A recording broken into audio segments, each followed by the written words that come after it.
हिंदी कहानी क्रोध। एक गांव में शांति नाम की एक महिला रहती थी। वह स्वभाव से अत्यंत क्रोधी थी। साधारण सी बात पर भी उसे बहुत गुस्सा आता था और वह गुस्से में छोटा बड़ा, अपना पराया कुछ नहीं समझती थी।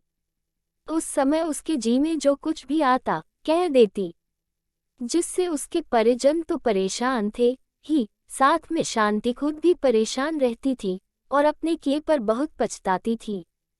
संयोगवश एक दिन उस गांव में एक संत पधारे। ये समाचार शांति तक पहुंच गया। शांति संत महाराज से मिलने चल दी।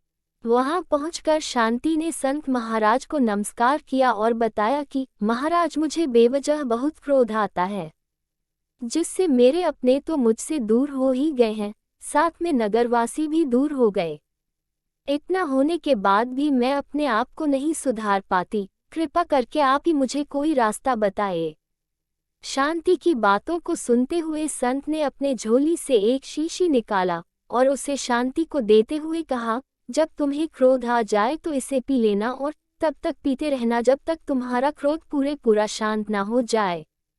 लेकिन एक बात का ख्याल रखना कि शीशी को मुंह से अलग नहीं करना जब तक तुम्हारा गुस्सा शांत ना हो जाए। शांति ने ऐसा ही किया। एक हफ्ते में उसका क्रोध काफी कम हो गया। वह फिर दोबारा संत से जाकर मिली और कहा, महाराज, क्रोध तो मेरा कुछ कम हुआ, लेकिन आप कृपा करके उस दवा का नाम मुझे बता दीजिए। शांति की बातों को सुनकर संत ने हंसते हुए कहा, उस शीशी में कोई दवा नहीं, सिर्फ पानी था, क्योंकि क्रोध आने पर तुम्हारे मुंह को बंद रखना था, इसलिए मैंने तुम्हें क्रोध आने पर पीने के लिए कहा, क्योंकि शीशी जब तक तुम्हारे मुंह में लगी रहेगी तुम बोल नहीं सकोगी, लोग तुम्हारे कटु वचनों से बच जाएंगे, तुम भी पश्चाताप की आग में जलने से बच जाओगी। कहानी से सीख। अतः जब भी क्रोध आए तो हमें मौन हो जाना चाहिए। क्रोध हर स्थान पर बुरा नहीं होता, लेकिन उसकी अति से बचना चाहिए।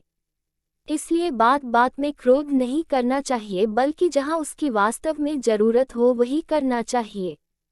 तो दोस्तों, ये कहानी आपको पसंद आई हो तो लाइक करें और कमेंट करके अवश्य बताएं और अपने दोस्तों के साथ शेयर करें और चैनल पर पहली बार आए हो तो सब्सक्राइब करना मत भूलें। धन्यवाद।